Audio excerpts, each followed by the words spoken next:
الحمد للہ رب العالمین والصلاة والسلام علی اشرف الانبیاء والمرسلین وعلی آلہ واصحابہ اجمعین۔ قال اللہ تعالی وتبارک فی القرآن المجید والفرقان الحمید۔ اعوذ باللہ من الشیطان الرجیم، بسم اللہ الرحمن الرحیم۔ یا ایہا الذین آمنوا اتقوا اللہ حق تقاتہ ولا تموتن الا وانتم مسلمون۔ صدق اللہ مولانا العظیم وصدق رسولہ النبی الکریم الرؤوف الرحیم۔ اللہم نور قلوبنا بالقرآن وزین اخلاقنا بالقرآن وادخلنا الجنة بالقرآن ونجنا من النار بالقرآن۔ قال اللہ تعالی وتبارک فی شان حبیبہ مخبرا وآمرا ان اللہ وملائکتہ یصلون علی النبی یا ایہا الذین آمنوا صلوا علیہ وسلموا تسلیما۔ اللہم صلی علی سیدنا و مولانا محمد معدن الجود والکرم صلاۃ و سلاما علیک یا سیدی یا رسول اللہ۔ تمام حمد و ثنا، تعریف و توصیف اللہ جل مجدہ الکریم کی ذات و برکات کے لیے، جو خالق کائنات بھی ہے اور مالک ششرہات بھی۔ اللہ جل وعلا کی حمد و ثنا کے بعد رسول رحمت، شفیع معظم، نبی محتشم، حضور ختمی المرتبت صلی اللہ علیہ وآلہ وسلم کے حضور ناز میں اپنی عقیدتوں، ارادتوں اور محبتوں کا خراج پیش کرنے کے بعد واجب الاحترام، ذوی الاحتشام، معزز محتشم ناظرین و ناظرات، السلام علیکم ورحمۃ اللہ وبرکاتہ۔ ماہ صیام رمضان المبارک کی شب برکتیں، رحمتیں، کرم نوازیاں، اجالے اور روشنیاں لیے جلوہ فراز ہے، اور آج تقوی کے عنوان سے کچھ باتیں آپ کے سامنے رکھنے کی کوشش کروں گا۔ اللہ جل شانہ میری زبان پر کلمۃ الحق جاری فرمائے۔ کتاب رحمت قرآن مجید میں بار بار تقوی اختیار کرنے کا حکم نامہ اہل ایمان کے نام موجود ہے۔ محتاط رہنا ہے، لیکن اصطلاح شریعت اسلامیہ میں اللہ کے حکموں کو بجا لانا اور اس کی نافرمانی سے اپنے آپ کو بچانا تقویٰ کہلاتا ہے۔ کسی نے کہا کہ تمہارا رب جہاں تمہیں دیکھنا چاہتا ہے تم وہاں پائے جاؤ، اور جہاں وہ نہیں دیکھنا چاہتا وہاں تم نہ پائے جاؤ، تو یہ تقویٰ ہے۔ حضرت کعب احبار رضی اللہ تعالی عنہ سے پوچھا گیا کہ آپ پچھلی کتابوں کے عالم بھی ہیں، قرآن مجید کو بھی آپ نے پڑھا ہے، تو آپ بتائیے کہ تقویٰ کیا ہے؟ تو آپ نے سوال کرنے والے سے کہا، کبھی آپ ایسی وادی سے گزرے ہیں جہاں کانٹے دار جھاڑیاں ہوں؟ تو کہا کئی بار گزرا ہوں۔ تو کہا پھر کیسے گزرے؟ کہا میں اپنے دامن کو سمیٹ لیا کہ ایک ایسی وادی سے میرا گزران ہو رہا ہے جہاں کانٹے دار جھاڑیاں ہیں، تو کوئی کانٹا میرے دامن سے الجھ نہ جائے اور میرا لباس تار تار نہ ہو جائے۔ تو حضرت کعب احبار فرمانے لگے کہ تقویٰ بھی اسے ہی کہتے ہیں، دنیا میں رہ کر کے اس طرح سے زندگی بسر کی جائے کہ گناہوں سے دامن داغدار نہ ہونے پائے۔ اس دنیا میں رہنا بھی ہے، لیکن اس دنیا کی شرور سے اپنے آپ کو بچانا بھی ہے۔ دنیا کے اندر موجود فتنوں سے اپنے آپ کو محفوظ رکھنا ہے، نفس اور شیطان کے مکر و فریب سے اپنی حفاظت کرنی ہے، اپنے دامن کو داغدار نہیں ہونے دینا، اپنے دامن کو پھٹنے نہیں دینا، اپنے ضمیر کی چادر پہ داغ نہیں لگنے دینا، اپنے باطن کی صفائی اور ستھرائی اور پاکیزگی اور عفت کا خیال رکھنا ہے۔ دنیا میں رہ کر کے بھی دنیا کی غلاظتوں سے اپنے آپ کو محفوظ رکھنا تقویٰ کہلاتا ہے۔ کہا اس دنیا میں اس طرح رہو جس طرح کشتی پانی میں رہتی ہے، پانی میں رہنے کے باوجود اپنے اندر پانی نہیں آنے دیتی، چونکہ اگر کشتی پانی میں رہے تو خیر ہے، خود بھی تیرے گی اور اپنے اوپر بیٹھے سواروں کو بھی کنارے تک لے جائے گی، لیکن اگر پانی کشتی میں داخل ہونا شروع ہو گیا تو خود بھی ڈوبے گی اور جو اس کے اوپر سوار ہوں گے وہ بھی ڈوب جائیں گے۔ اس لیے تم دنیا میں رہو تو خیر ہے، لیکن دنیا اگر تمہارے اندر اتر آئی تو پھر کچھ باقی نہیں بچے گا۔ من نظر الی الدنیا نظر الحب اخرج اللہ تعالی من قلبہ نور الیقین والزہد، جو دنیا کو محبت کی نظر سے دیکھتا ہے اللہ اس کے دل سے زہد اور تقوی کے نور کو کھینچ لیتا ہے۔ اس لیے اس دنیا میں رہ کر کے بھی اس دنیا سے اپنے آپ کو محفوظ رکھنا ہے، اپنی ضرورت کا ضرور رزق جمع کریں، ضرورت سے زائد کمائیں تو ساتھ یہ نیت جڑی ہو کہ معاشرے کے وہ لوگ جو کمانے کی اہلیت نہیں رکھتے میں ان کی ضرورت کو پورا کروں گا، تو یہ دنیا نہیں یہ دین ہوتا ہے۔ لیکن جب خواہشات انسان کو یوں گھیر لیتی ہیں اور وہ اپنے خالق سے غافل ہو کے اس دنیا کو مقصود بنا لیتا ہے تو پھر وہ اپنے اندر اور اپنے باطن کو خراب کر بیٹھتا ہے۔ تو کعب احبار فرمانے لگے کہ تقویٰ یہ ہے کہ تم اپنے آپ کو جس طرح کانٹے دار جھاڑیوں کے اندر سے گزارتے ہوئے دامن بچاتے ہو اور کوئی کانٹا تمہارے دامن سے الجھ کر تمہارے دامن کو تار تار نہ کر دے، تمہارا دامن پھٹ نہ جائے، تو احتیاط سے گزرتے ہو، تو دنیا میں بھی یوں محتاط رہو اور اپنے آپ کو گناہوں سے آلودہ نہ ہونے دو۔ حضرت سیدنا علی المرتضیٰ رضی اللہ تعالی عنہ سے تقویٰ کے حوالے سے دریافت کیا گیا تو آپ نے بڑی جامع تعریف ارشاد کی، فرمایا کہ تقویٰ کیا ہے؟ فرمایا کہ تقویٰ یہ ہے کہ تم اللہ سے ڈرتے رہو، خوف خدا تمہارے سینے میں موجود رہے، قرآن مجید پر تمہارا عمل رہے، اور تم جو میسر آئے اللہ کی طرف سے اس پر تم قانع ہو، کم پر بھی قناعت تمہارا مزاج ہو۔ اور چوتھی چیز ارشاد فرمائی کہ تم آخرت کی تیاری میں اپنے آپ کو مصروف رکھو۔ یہ چار وصف اگر تمہارے اندر موجود ہیں تو تم متقی کہلاؤ گے۔ سب سے پہلا وصف کیا ہے کہ اپنے آپ کو اللہ جل شانہ کے خوف میں مبتلا رکھو، اللہ کا ڈر تمہارے سینے میں موجود رہے۔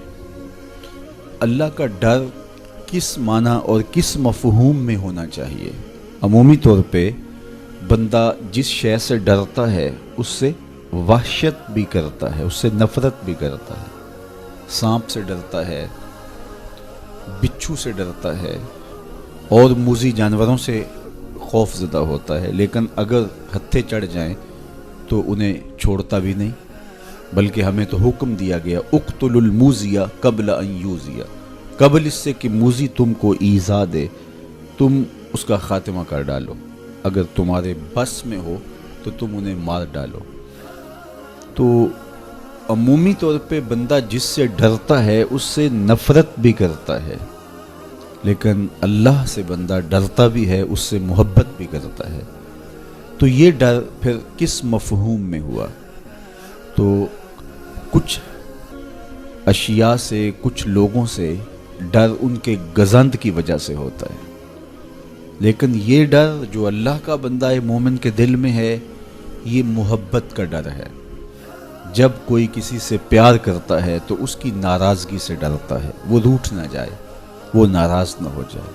میری زندگی کا سارا سرمایہ تو اس کی خوشیاں ہیں، اس کی خوشی میری زندگی کا جمال ہے، اور اگر وہ روٹھ گیا تو میری زندگی اجڑ جائے گی، میری زندگی کا سارا نور ختم ہو جائے گا، میری زندگی کی ساری خوشیاں ختم ہو جائیں گی۔ تو اللہ سے ڈرنے کا مفہوم بھی یہی ہے کہ جب بندہ اس سے پیار کرتا ہے، اور مومن کی شان ہے والذین آمنوا اشد حبا للہ، جو اہل ایمان ہیں وہ سب سے زیادہ اپنے رب سے محبت کرتے ہیں، ٹوٹ کے چاہتے ہیں اپنے رب کو۔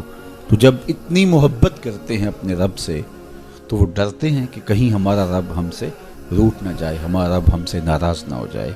تو یہ احساس جب انسان کے ساتھ ہمیشہ جڑا رہے گا کہ میرا اللہ مجھ سے ناراض نہ ہو جائے، تو پھر اس کی زندگی کتنی خوبصورت ہوگی اور وہ گناہوں سے کیوں نہیں بچ پائے گا۔ تو سیدنا علی المرتضیٰ رضی اللہ تعالیٰ عنہ فرماتے ہیں کہ تقوی یہ ہے کہ تمہارے دل میں اللہ کا خوف بیٹھا رہے اور اس کی ناراضگی سے تم ڈرتے رہو، اور یہ احساس تمہاری زندگی میں جمال اور خوبصورتی پیدا کرے گا۔ دوسری بات، قرآن مجید پر تمہارا عمل ہو۔ جب کتاب اللہ تمہاری رہنما بن جائے اور تم اپنی زندگی کے سارے عمل کتاب اللہ کی بتائی ہوئی تعلیمات کے مطابق کرو گے تو پھر اس کا عملی نتیجہ تو خوبصورت ہوگا۔ جب تھیوری اچھی ہوگی تو پریکٹیکل بھی اچھا آئے گا۔ جب تم قرآن کے بتائے ہوئے طریقے کے مطابق زندگی بسر کرو گے تو کیسے نہیں ہوگا کہ تمہاری زندگی خوبصورت زندگی ہوگی اور تم کامیاب اور بامراد اور خوش نصیب شخص قرار پاؤ گے۔ اس لیے قرآن مجید پہ عمل اپنی زندگی میں لازم کر لو۔ یہ تمہارے رب نے تمہارے نام رسول کریم صلی اللہ علیہ وآلہ وسلم کی وساطت سے ایک پیغام بھیجا ہے، مکمل ضابطہ حیات ہے، دستور زندگی ہے۔ اس کتاب سے وابستگی، دل بستگی، تعلق کی خاطر تمہیں کبھی رسوا نہیں ہونے دے گا، تمہیں کبھی بے مراد نہیں ہونے دے گا، تمہیں کبھی نقصان میں نہیں پڑنے دے گا، تمہیں ناکام نہیں ہونے دے گا۔ تم ہمیشہ سرخرو ہوگے، کامیاب ہو جاؤ گے، بامراد رہو گے، عزتیں اور وقار تمہارا مقسوم ہوگا اگر اس کتاب کے ساتھ تمہارا تعلق مضبوط ہوا۔ تیسری بات، جو تمہیں میسر ہو اس پر قناعت کرو۔ میسر پر قناعت کرنے کی عادت بن جائے تو زندگی کی تلخیاں ختم ہو جاتی ہیں۔ عمومی طور پہ ہمیں اتنا کچھ اللہ نے عطا کیا ہوا ہوتا ہے، لیکن اس کے باوجود ہم سکون میں نہیں ہوتے، اس لیے کہ ہم ایک ہدف طے کرتے ہیں اور اس کی طرف ہم بڑھتے ہیں۔ تو میسر کا جو سرور ہے، میسر کا جو لطف ہے، اس کو حاصل کرنے کی بجائے جو میسر نہیں ہے اس کی تگ و تاز کے اندر ہم اپنے آپ کو پگھلا رہے ہوتے ہیں۔ تو اس لیے ہم جب اللہ کے دیے گئے پر قناعت کریں گے، ہاں آپ زیادہ کی کوشش کر سکتے ہیں اس نیت کے ساتھ کہ میں دوسرے ضرورت مندوں کی ضرورت بھی پوری کروں، لیکن اطمینان آپ کو یہ ہونا چاہیے کہ جو مجھے میسر ہے یہ میرا مقدور تھا، یہ مجھے مل گیا، اور اگر میرا مقدور کوئی اور بھی ہوا تو وہ بھی مجھے مل جائے گا، اور ملے گا تب جب اس کا وقت ہوگا، وقت سے پہلے نہیں ملے گا۔ جب ہم اپنے مقدور کو وقت سے پہلے حاصل کرنے کی کوشش کرتے ہیں تو پھر زندگی میں تلخی بھر جاتی ہے، ہم بے چین ہو جاتے ہیں کہ وہ مل کیوں نہیں رہا، میاں وہ کیسے ملے، اس کے ملنے کا بھی وقت ہی نہیں آیا ہے۔ تو ہم ایک اضطراب میں مبتلا ہو جاتے ہیں، بے چین ہو جاتے ہیں۔ اور اگر ہم یہ یقین کر لیں کہ ہمارے مقدور کا ہمیں جب وقت ہوگا تو ضرور ملے گا، تو پھر زندگی کے اندر ایک طمانینت پیدا ہو جائے گی۔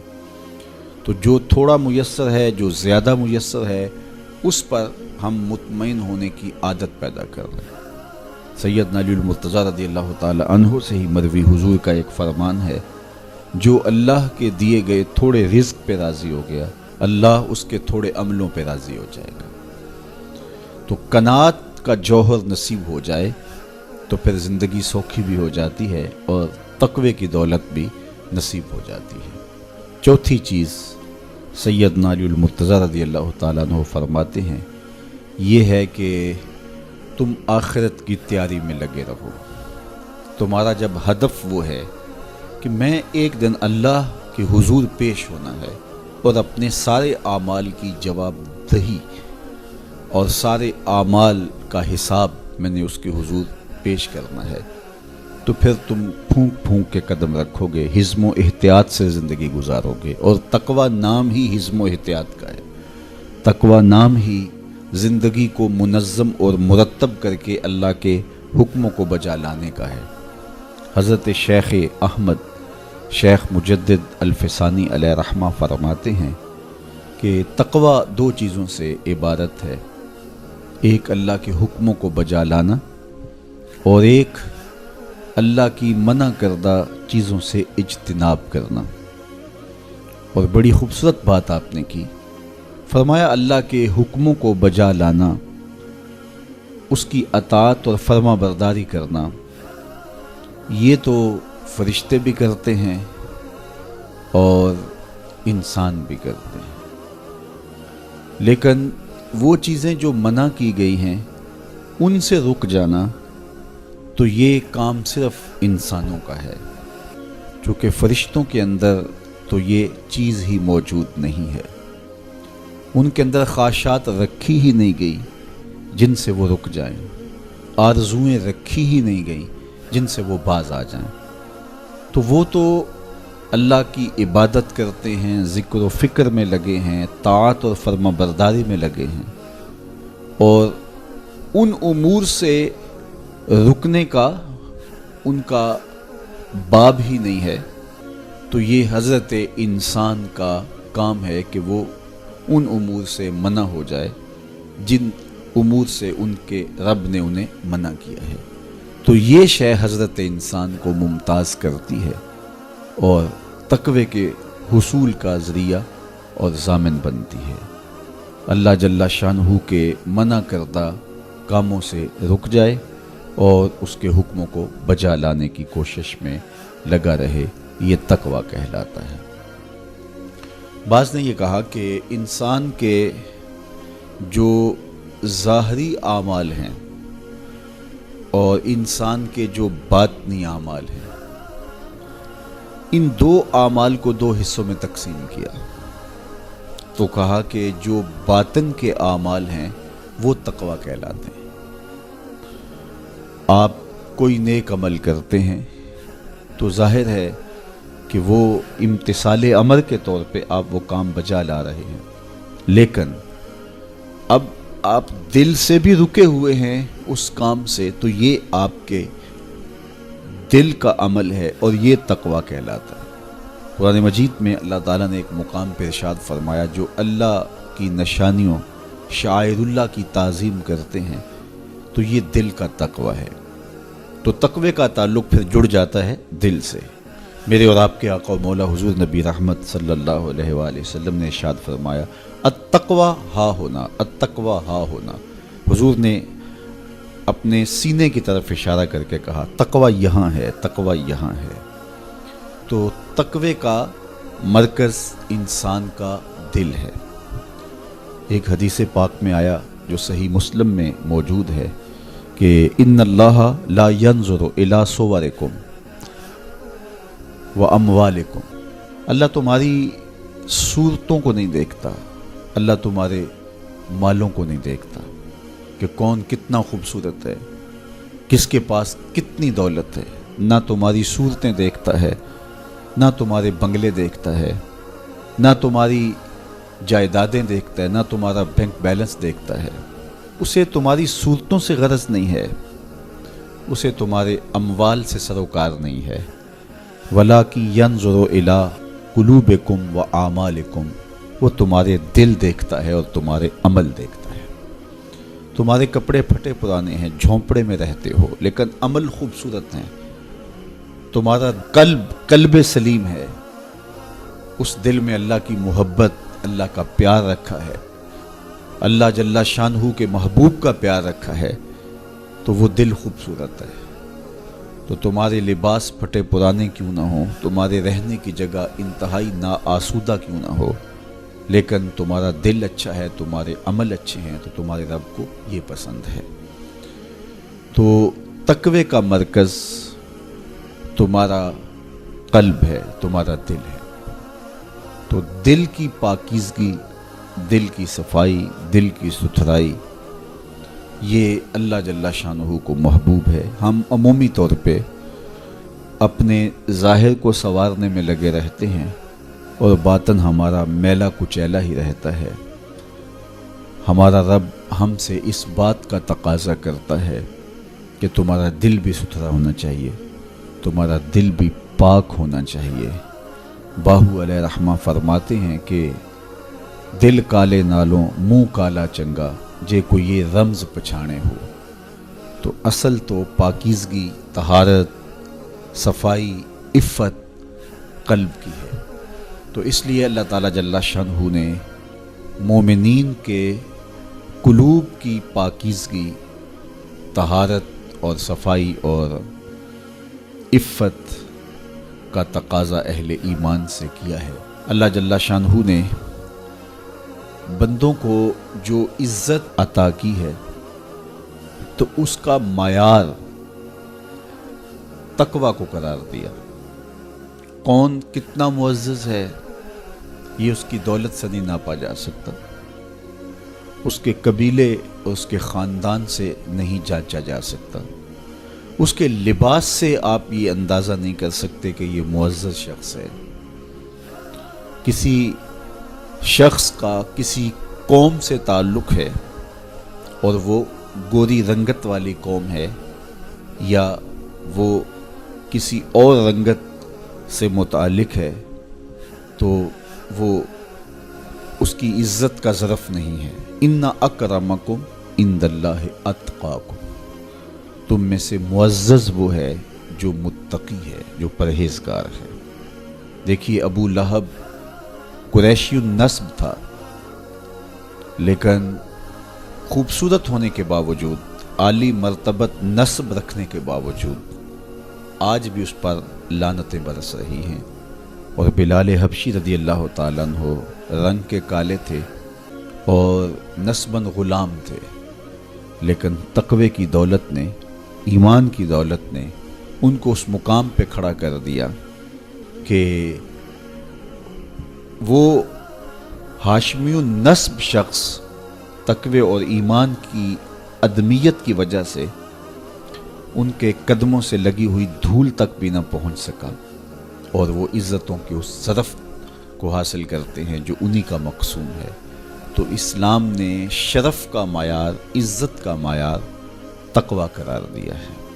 تو اس لیے ہمیں تقوی کو حاصل کرنے کے لیے کوشاں رہنا چاہیے اور ایسے اعمال بجا لانے چاہیے کہ جس سے ہمیں تقوی حاصل ہو۔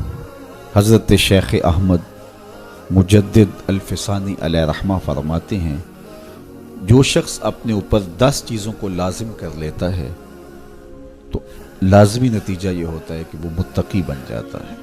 وہ 10 چیزیں کون سی ہیں؟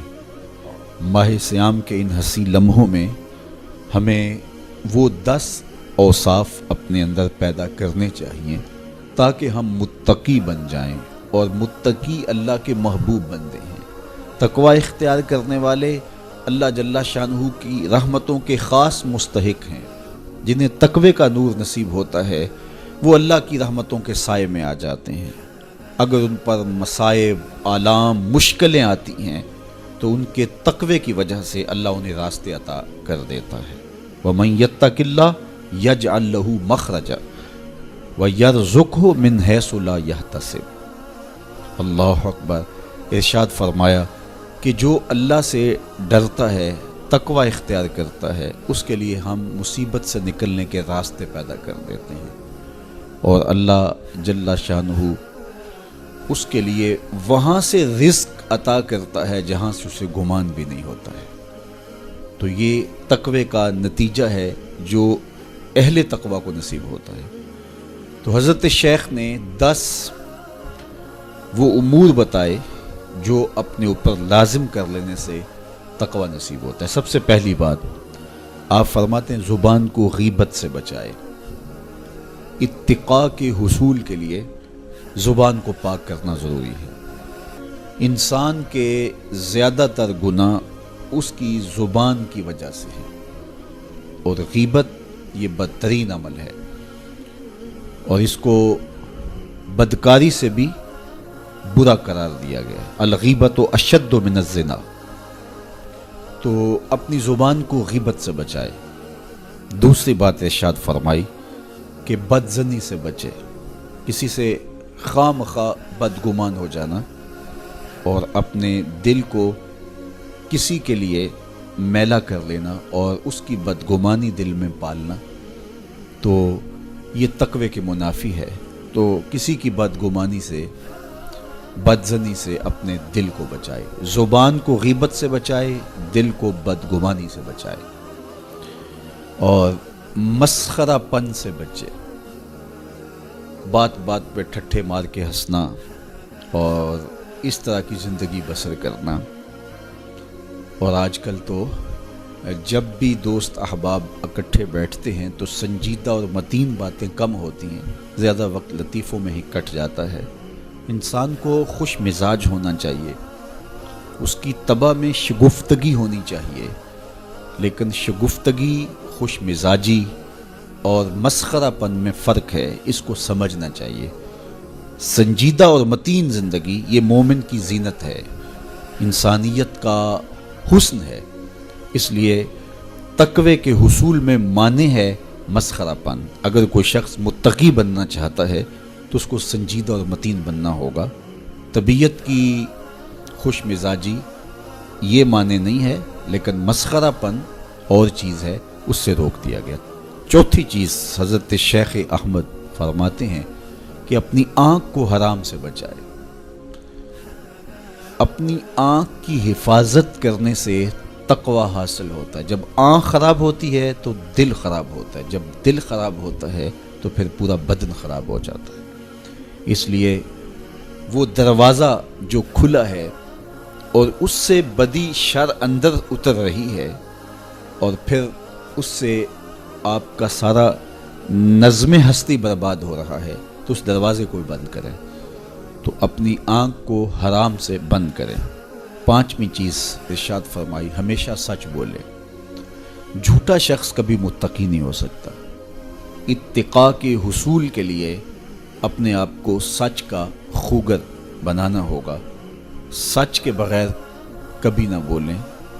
جھوٹ بولنے والے کی زبان سے شر پھیلتا ہے، اور جب کوئی شخص جھوٹ بولتا ہے تو حدیث پاک میں آتا ہے اس سے بدبو نکلتی ہے، جس کو عام لوگ تو نہیں سونگھ پاتے، لیکن اللہ کے فرشتے 1 میل دور پیچھے ہٹ جاتے ہیں۔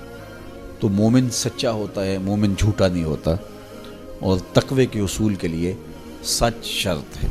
چھٹی چیز ارشاد فرمائی، ہر حال میں اللہ کا احسان مانے۔ جب کوئی بھی انسان پر بہتری آئے تو اس وقت یہ کہے کہ یہ میرے رب کا احسان ہے کہ مجھے یہ حاصل ہوا ہے۔ بہت سارے لوگ اپنی محنت کا نتیجہ قرار دیتے ہیں کہ یہ میں نے کیا تو اس کے نتیجے میں یہ ملا۔ بسا اوقات آپ کتنا سیدھا کام کر رہے ہوتے ہیں، کتنی محنت کر رہے ہوتے ہیں، لیکن نتیجہ اس کے برعکس آ رہا ہوتا ہے۔ سیدنا علی المرتضیٰ رضی اللہ تعالیٰ عنہ فرماتے ہیں، میں نے اللہ کو اپنے ارادوں کی شکست سے پہچانا، تو یہ اس کی کرم نوازی ہے کہ اس نے ایسا کر دیا۔ صحت میرا کمال نہیں، یہ اللہ کی عطا ہے۔ علم میرا کمال نہیں، یہ اللہ کی عطا ہے۔ لہجوں کی خوبصورتی یہ اس کی عطا سے ممکن ہے۔ اس نے آنکھوں میں روشنائی رکھی، اس نے توفیق عمل نصیب فرما دی، اس نے اچھائی کی راہوں پہ گامزن کیا۔ ماہ صیام میں روزہ رکھنے کی توفیق ہوئی، صلاۃ التراویح میں حاضری کا موقع میسر آیا، دیگر صالح اعمال تلاوت کلام مجید نصیب ہوئے، تو مت سمجھے کہ یہ کوئی میرا کمال ہے۔ اللہ کا احسان مانے گا تو غرور پیدا نہیں ہوگا، تکبر پیدا نہیں ہوگا۔ تو ہر حال میں اللہ کا احسان مانے، جو بھی خیر اس کو ملے وہ کہے یہ میرے رب کی طرف سے ہے، اور اگر اس کا کرم نہ ہوتا تو یہ عمل مجھے نصیب نہ ہوتا۔ اور کتنے عمل ہیں کہ نصیب ہونے کے بعد عجب سے، تکبر سے، ریاکاری سے برباد ہو جاتے ہیں۔ کیتی کتری پئی کھو محمد تے سکہ بنیا زردہ، کتنے عمل ہیں کہ برباد ہو جاتے ہیں، تکبر آ گیا، عجب آ گیا، ریاکاری آ گئی، تو یہ اس کی طرف سے ہی ہے۔ تو جب یہ کہے گا تو عجب، تکبر، غرور کچھ پیدا نہیں ہوگا، تو پھر عمل قبول ہوگا اور انسان تقوی کی منزل تک پہنچے گا۔ ساتویں چیز، اپنا مال راہ حق میں خرچ کرے، ناحق راستے پر ایک درہم بھی خرچ نہ کرے۔ کمایا ہوا مال راہ حق میں خرچ کرنے سے اتقاء کی دولت نصیب ہوتی ہے۔ اللہ قیامت کے دن بندے کے قدم اپنے حضور سے ہٹنے نہیں دے گا جب تک اس سے 3 سوال نہیں کر لے گا۔ ان میں سے ایک سوال یہ ہوگا کہ مال کمایا کہاں سے، مال خرچ کہاں کیا۔ جس طرح مال حلال کمانا ضروری ہے، مال کو جائز جگہوں پہ خرچ کرنا بھی ضروری ہے، حق کے راستے پہ خرچ کرنا بھی ضروری ہے۔ اس لیے یہ اپنی طبع کے اندر لازم کر لے کہ کبھی بھی اس کا مال کسی ناجائز اور فضول کام میں خرچ نہ ہو، راہ حق میں اس کا مال لگے۔ 8ویں چیز، نفس کے لیے کبھی بڑائی بلندی نہ چاہے، اس سے طبیعت میں سرکشی آئے گی اور تقوی کے راستے میں یہ عمل مانے ہے۔ اور نمازوں کی حفاظت کرے۔ نمازوں کی اگر حفاظت نہیں کرتا تو باقی سارے عمل اس کے پاس ہیں، تو وہ متقی کیسے بن سکتا ہے؟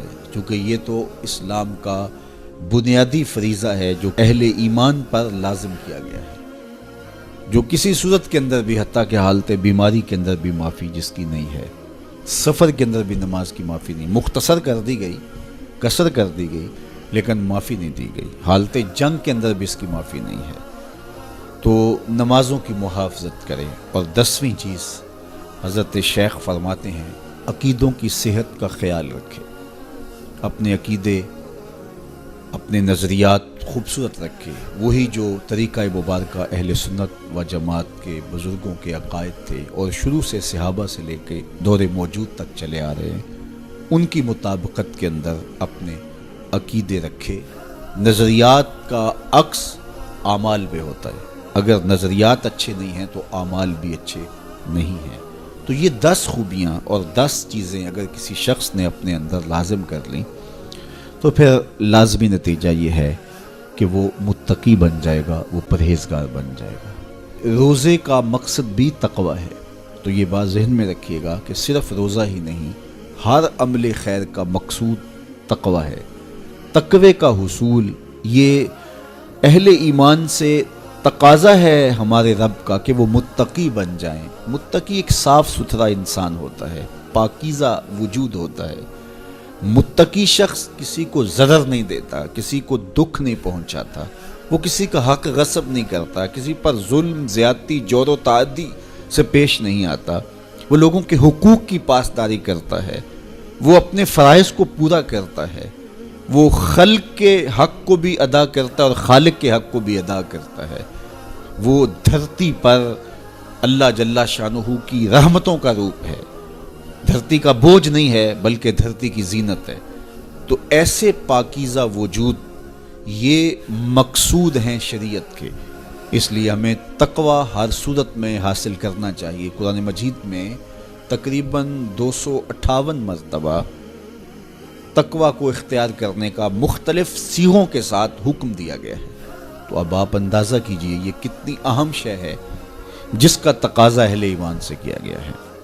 تو اللہ جل شانہ کی بارگاہ میں میری دعا ہے جملہ ناظرین کے لیے، ناظرات کے لیے، آپ سب لوگوں کے لیے، اپنے لیے، اپنے ساتھ جڑے ہوئے تمام لوگوں کے لیے کہ اللہ سب کو اتقاء کی دولت نصیب کر دے۔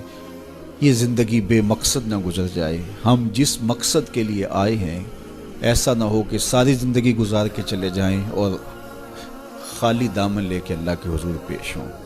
نہیں، اس دامن کو تقوی کے نور سے بھر کر اس کے حضور پیش ہوں، لیکن اس کے فضل پہ آس ہو، مغرور نہ ہونا، جو میسر آ جائے اس کو اللہ کا احسان سمجھنا، اور اس کے حضور کہا مالک مجھ سے تو یہی ہو سکا ہے، اور یہ بھی میری کوتاہیاں اور میری کمزوریوں کے ساتھ ہے سب کچھ، تو اپنے کرم سے میرے پہ رحم فرما۔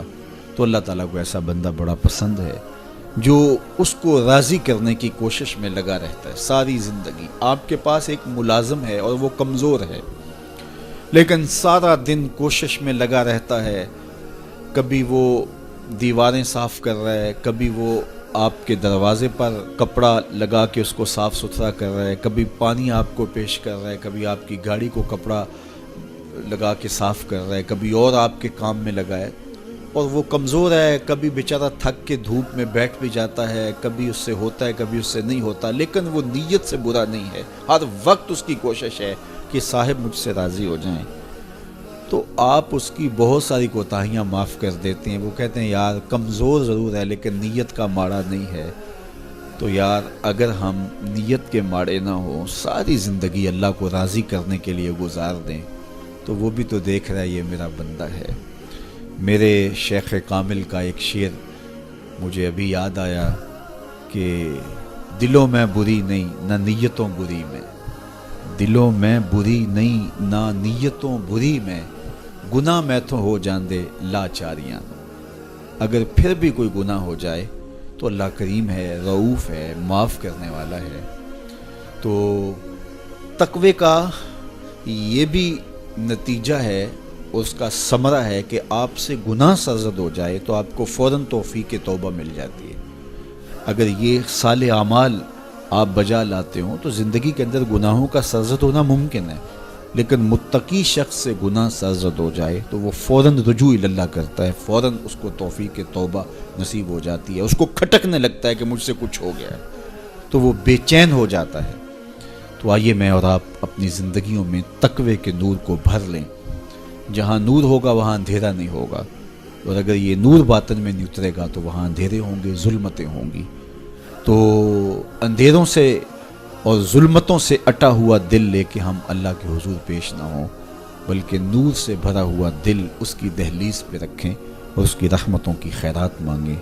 ماہ سیام کی مبارک گھڑیوں کی برکت سے اللہ مجھے آپ کو تقوی کی دولت نصیب فرمائے، جو کہا گیا اس کو روحوں میں اتار دے، باطن کی پاکیزگی ستھرائی نصیب کرے۔ وآخر دعوانا